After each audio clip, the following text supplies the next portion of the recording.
Stone bridges rarely draw attention. They sit in guidebooks as triumphs of masonry, listed beside dates, architects, and materials that appear settled long ago. My work began there, with ordinary surveys of 19th century construction, tracing river crossings whose arches had carried traffic for generations without incident, blueprints named granite and lime mortar, conservation notes praised durability, tourist placards called the proportions grand. Then the photographs complicated everything. Under magnification, surfaces that should have fractured cleanly instead showed layered mineral veins threading across old stress lines. Crystalline blooms traced the path of long-sealed cracks. Joints that ought to widen with frost cycles appeared to have softened, blurred, then closed again. Engineers attributed the effect to weathering. Curators labeled it coincidence. Both explanations sounded reasonable until the same textures appeared in samples taken oceans apart. I followed the pattern, not the labels. Maintenance records from 3 bridges, each built in different political eras, each spanning different climates, all described hairline fissures discovered after floods and winter freezes, followed years later by inspections that recorded those fractures as diminished or absent. No reinforcement, no replacement blocks, just stone behaving in ways stone is not supposed to behave. Museum catalogues offered thin reassurance. Conservation margins spoke of mineral seepage, natural recrystallization, slow geological luck, yet laboratory scans showed growth where voids had existed, as though the material itself had migrated back into place. The effect was too localized to dismiss and too consistent to ignore. I stopped reading summaries and began reading margins, survey annotations, archived microscopy slides, core samples photographed once and never referenced again. Across 3 continents, the same anomaly surfaced quietly, repeatedly, and without follow-up. Bridges whose fractures seemed to remember how to close, structures that refused to age in the ways history insists they must. By the time I aligned the timelines, curiosity had already tilted into something heavier. 3 sites, identical behavior, decades apart. Stone that did not merely endure, stone that appeared to recover. The fractures were supposed to spread. That was the first rule every conservation manual agreed on. Hairline cracks widen under seasonal freeze cycles. Water seeps, expands, forces stone apart. Mortar loosens. Blocks shift by fractions that accumulate into visible damage. When I pulled the maintenance logs for the same 3 bridges, spanning decades and climates, the language followed that expectation right up until it didn't. Reports from one river crossing recorded fissures along the load-bearing ribs after a spring flood. A second site logged stress lines near the keystone following a winter thaw. A third flagged surface delamination along parapet stones exposed to road silt. Each case ended the same way, not with reinforcement orders or replacement schedules, but with later inspections noting that the defects had diminished, not stabilized, diminished. Modern scans complicated that phrasing. X-ray diffraction maps showed crystalline growth along former voids. Thin mineral filaments bridged microgaps that had once been empty space. Calcite blooms traced the geometry of earlier fractures with unnerving precision, as if the stone remembered where it had failed and corrected itself. Laboratory notes hedged carefully, mineral seepage, capillary action, biological films encouraging deposition, pressure sintering under constant load. Each explanation arrived with footnotes and diagrams. Each dissolved when applied across all 3 sites simultaneously. Different rivers, different temperatures, different compositions, identical responses. I kept returning to the same cross-sections, the same before and after overlays, watching gaps shrink instead of spread. Archivists surfaced only as initials on scan folders. Surveyors appeared through annotations in pencil. No commentary, no speculation, just measurements, quietly contradicting the categories meant to contain them. Coincidence has a rhythm. This didn't. When rumors began surfacing in correspondence files, half-sentences tucked into quarry procurement letters, references to methods no longer taught, experimental cuts abandoned without explanation. I circled them without interpretation. Not yet. The stone was already doing enough talking on its own. The microscopes stopped being enough. Once material science exhausted its polite vocabulary, I shifted to paper. Blueprints first, then municipal budgets, then surveyor folios bound in cloth so brittle they resisted being opened. The bridges appeared everywhere in administrative form, stamped, signed, referenced in maintenance projections and toll schedules. They were treated as settled infrastructure, mature assets whose origins required no comment. Construction sequences were missing, not incomplete, missing. Ledger columns detailed labor costs for resurfacing, stone deliveries for parapets, iron fittings for railings. Yet the foundational arches arrived in the record already finished. No quarry invoices large enough to account for the mass. No transport contracts capable of moving blocks of that size upstream. No payroll lists reflecting crews commensurate with the scale implied by the spans themselves. Only initials, only signatures, only approvals. I reconstructed timelines from flood reports and shipping manifests, cross-checking river traffic against the tonnage and the arches would have demanded. Barges that never carried enough stone. Roads too narrow for the loads implied. Port registries listing grain, timber, livestock, but nothing approaching the mineral volume embedded beneath those decks. The silence was procedural, not dramatic. Budgets balanced, forms closed. The bridges simply existed. When I widened the scope to historical maps, the pattern sharpened. Early surveys sketched riverbanks lower than today's embankments. Arch crowns poked from sediment lines that later revisions erased. In one folio, a crossing labeled "New" in ink overlay a faint pencil outline of a larger structure beneath it, as though someone had traced improvement atop inheritance. Half-buried arches, raised streets, rewritten elevations. The paperwork framed continuity. The terrain suggested something older. And for the first time, the absence in the records felt less like oversight and more like design. The maps suggested surface changes. The ground told a different story. Core drills taken near the abutments passed through modern paving, utility trenches, 19th century fill, then kept going. Beneath it all sat stone courses so deep they belonged to another landscape entirely. Footings rested meters below contemporary riverbanks, locked into sediment layers that flood histories could not account for. Silt profiles showed alternating deposits of clay, gravel, and compacted loam, stacked like chapters no one had bothered to catalogue. Excavation reports spoke carefully. Depth measurements, soil classifications, mineral accretion along submerged joints. Engineers noted irregularities without comment, flagged anomalies without interpretation, closed files with the same neutrality that now felt increasingly deliberate. Stratigraphic charts unsettled the timelines. Multiple rebuilding phases appeared in the layers, yet the administrative record only acknowledged the latest resurfacing campaigns. Maintenance logs restarted centuries after foundations had already settled into place, as if earlier eras had been clipped from the ledger rather than forgotten.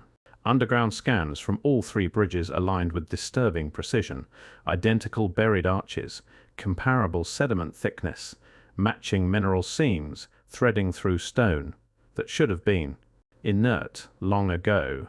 Chemical assays deepened the problem. Regrown crystalline bonds formed after long submersion. Reactive compounds activated by pressure and saturation. Materials that appeared to respond to burial rather than degrade. Beneath it, stone that endured being entombed, stone that adapted. The ground had kept its receipts even when the archives had not. The chemistry forced a change in vocabulary. Once stone begins behaving as if it can respond to damage, you either abandon the observation or widen the framework. I chose the latter. Crystalline alignment became the first avenue under polarized light. Mineral grains inside repaired seams showed directional ordering as though regrowth followed pre-existing stress pathways rather than random deposition. Geopolymer reactions came next. Synthetic analogues known to harden through alkaline activation, except no record placed such processes in bridge construction of the era. Microbial mineral cultures offered another possibility, colonies capable of precipitating calcium carbonate inside. Fractures, yet genetic signatures in the samples resisted easy classification. Every theory carried weight. Every theory failed somewhere essential. Guild manuals were silent. Quarry contracts listed tonnage but not treatment. Academic treatises debated lime ratios and aggregate grain, never regenerative systems. University archives held lecture notes on masonry fatigue, nothing about materials that corrected themselves after burial and load. Laboratory results kept circling back to the same impasse, bonds forming where bonds should not, reaction rates inconsistent with natural seepage, stress lines guiding mineral migration with an efficiency closer to engineering than erosion. Institutions surfaced only through committees and review boards. Cautious phrasing in margin notes, funding requests for studies that never appeared to conclude. When parallels emerged in pre-industrial ruins elsewhere, arches exhibiting similar mineral knitting beneath collapsed facades and sediment layers, the problem stopped, belonging to 3 bridges. It began to look parroted, a technique once widespread enough to shape infrastructure across continents, a method precise enough to vanish without leaving instructions behind. Once the comparison widened, coincidence lost its footing. River crossings surfaced in technical journals, from climates that shared nothing but stone, cold basins, tropical deltas, mountain valleys where freeze cycles fractured roads every winter, yet left arches quietly intact. Reports arrived in isolation at first, small anomalies filed under maintenance curiosities, then began to cluster when I laid them side by side. Identical mineral regrowth, traced fractures in 3 hemispheres. Buried lower decks emerged beneath floodplains, in ports separated by oceans. Maps, shipping manifests, and colonial surveys became the connective tissue. Surveyors sketched arches already half swallowed by raised embankments. Port registries logged dredging campaigns that uncovered stonework older than surrounding infrastructure. Freight ledgers recorded timber and brick, never the volumes of mineral mass embedded below waterlines. I plotted routes, climatic bands, political boundaries that shifted decade by decade. No single empire linked them, no shared construction authority, yet the stones behaved as though they had learned from the same manual. Measurement protocols repeated themselves across continents because I forced them to. Core depth, sediment layering, mineral bloom density, stress line migration. The vocabulary stayed constant even when the languages in the archives changed. Fracture, seal, accretion. The pattern no longer belonged to 3 bridges. It belonged to a network whose builders had vanished while their materials continued performing exactly as designed. The anomalies followed me back into climate-controlled rooms. Behind display cases and catalog numbers, the bridges fractured into drawers, boxes, accession codes, and handwritten cards filed decades apart. Core samples taken during early stabilization projects had been reclassified as routine limestone fragments. Drill cylinders labeled structural debris no longer matched their original scan reports. Correspondence chains ended mid-sentence. Requests for further testing answered once, then never again. Public exhibits offered reassurance. Panels spoke of erosion, seasonal stress, routine repair. Private inventories told a stranger story. Sample numbers crossed out. Storage locations reassigned. Entire folders marked, reviewed without signatures. Curators surfaced only through email headers and archival stamps. Conservators appeared in conservation logs, cautious phrasing wrapped around missing material. No confrontation, no declaration, just a gradual thinning of evidence until questions lost the objects they depended on. I compared museum registers to off-site warehouse lists, then to laboratory intake sheets stored under unrelated projects. Regenerative stone cores had slipped categories, drifting from structural studies into miscellaneous geology, then into nothing at all, each omission tied back to the same bridges, each absence arrived quietly. An inventory ledger finally drew the line in ink. Several samples removed for further analysis. Destination column left blank. No follow-up receipt. No transfer note. No destruction order. Not lost. Unplaced. The silence stopped, feeling accidental. The stones no longer felt like the central mystery. Their behavior had become consistent enough to study, predictable enough to chart across centuries. What refused to settle were the negative spaces surrounding them, the absent hands, the missing bodies implied by geometry rather than recorded by ink. Tool marks carved into the upper ribs of arches sat well above any scaffold height described in 19th century manuals. Maintenance grooves traced along load-bearing courses that modern engineers only accessed with cranes. Inspection hatches were embedded in spandrels no pedestrian could reach, aligned to vantage points that assumed a taller body moving with familiarity through the structure. I began overlaying wear patterns onto human proportions. The numbers resisted politely, handholds placed for arms that would not align with contemporary shoulders. Tread polishing at heights inconsistent with carts or livestock. Clearance envelopes that made sense only if daily workers navigated these spaces without ladders. Calculations followed. Lever points, counterweight housings, anchor sockets drilled into stone courses meters above the roadway, positioned for adjustments that could not be made from below. Someone had serviced these bridges, not ceremonially, not once, repeatedly. The abrasions told that story more clearly than any plaque. No guild names surfaced, no payroll sheets, no training manuals, only scale, preserved in stone where writing had vanished. The implication crept forward without language. Later societies inherited structures they could stabilize, patch, and admire. They did not inherit the bodies that understood them. I found myself circling the same measurements again, then abandoning them because the numbers had stopped drifting. They had settled, and the spaces they described no longer belonged to us. Restoration files replaced quarry contracts. Emergency reinforcement plans, load redistribution models, carbon fiber wraps and injected grouts filled contemporary archives with a density that earlier centuries never attempted. I read through decades of municipal tenders, describing stabilization projects that assumed ordinary stone behaving in ordinary ways. Yet field notes buried in appendices kept interrupting those assumptions. Cracks mapped in one decade had shortened in the next. Stress fractures flagged as urgent, softened into hairlines before crews returned. Engineers recalibrated simulations and found their projections drifting from reality. Modern patches stood out immediately. Portland cement skins pressed into seams that had once sealed themselves with layered mineral growth. Composite rods anchored through courses whose internal latticework refused to behave like inert aggregate. The contrast was quiet but sharp. Where contemporary materials halted deterioration by force, older stone appeared to negotiate with it.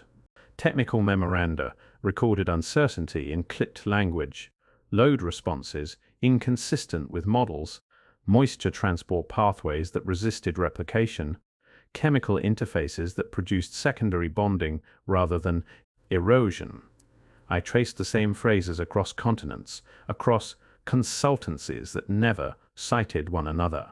Someone, somewhere, kept rebuilding what they did not truly understand. The numbers kept returning to that conclusion without ceremony. Present-day caretakers preserved bridges whose deeper logic had slipped out of reach, maintaining systems that outperformed the theories meant to explain them. The repairs worked, the explanations did not. And the distance between those two facts widened every time another century-old seam closed itself, while modern concrete remained rigid, visible, temporary. I returned to the first fracture I had measured. The hairline that once traced the underside of the central arch had vanished into continuity, not patched, not reinforced. The seam had softened into mineral coherence, its edges blurred by secondary growth that bonded along crystalline pathways too fine to map with standard instruments. The data log showed the date of my first inspection, the millimeter depth recorded with precision. The new scan disagreed. The stone had changed its mind. That became the through line. Across continents, the same pattern held. Foundations sunk beneath sediment layers deeper than official floods could justify. Archives describing finished monuments without construction narratives. Laboratories cataloging anomalous stone samples only to downgrade them in public registers. Restoration firms stabilizing systems they quietly admitted they did not understand. Toolmarks positioned for bodies no longer present. Maintenance pathways built for proportions absent from the modern world. Each anomaly alone could be softened with language. Together they refused to remain small. I laid the timelines on top of one another and watched the overlaps multiply. Regrowth cycles recurring in chemically isolated environments. Buried decks aligned across latitudes. Inventory sheets listing removed cores without destinations. Engineering projections failing in the same margins. Generation after generation, the absences lined up as cleanly as the data points. I kept waiting for a single explanatory mechanism to assert itself. It never did. Instead, there were systems, distributed, durable, quietly persistent architecture that behaved less like inert matter and more like managed material, responding to stress through processes that modern science could imitate only crudely. Bridges that functioned long after the societies that repaired them lost access to their deeper logic. The phrase surfaced repeatedly in contemporary reports, never emphasized, always footnoted. Legacy infrastructure, no one defined a legacy. I traced that word backward through centuries of documents until it lost meaning altogether. The structures did not belong to any record that survived intact. Standing on the span again, watching water cut its slow path beneath arches older than the maps that named them, I felt the investigation narrow rather than conclude. The circle tightened around a contradiction that refused closure. Technology that endured without manuals, materials that adapted without oversight, systems maintained by people who could not reproduce the principles they inherited. If those builders existed, they left behind almost nothing that admitted their scale or their methods, almost nothing except the work itself. The sealed crack held, so did the buried piers beneath riverbeds, the unreachable access shafts, the unlabeled samples in storage drawers, the ledger gaps, the chemical bonds that formed where erosion should dominate. The same vocabulary resurfacing in independent reports, written by people who never compared notes. What unsettled me was not the suggestion of forgotten engineering. It was the implication that forgetting had become structural, that entire categories of knowledge could slip through record-keeping while their products remained in daily use, carrying traffic, resisting floods, outperforming simulations, aging in ways no current discipline fully predicts. How many such systems exist beneath the surface of ordinary geography? How many spans we cross without noticing that their internal behavior contradicts the stories attached to them? How many inherited technologies persist only because they were built well enough to survive neglect? The stone did not answer. It continued to close its wounds, and the question it left behind did not shrink with repetition. If bridges like these were not isolated, if their behavior reflected a wider technological culture whose documentation dissolved while its infrastructure endured, then the landscape around us might contain more than scenery and history. It might contain operating systems whose architects disappeared long before we learned how to read the manuals. If those manuals ever existed at all,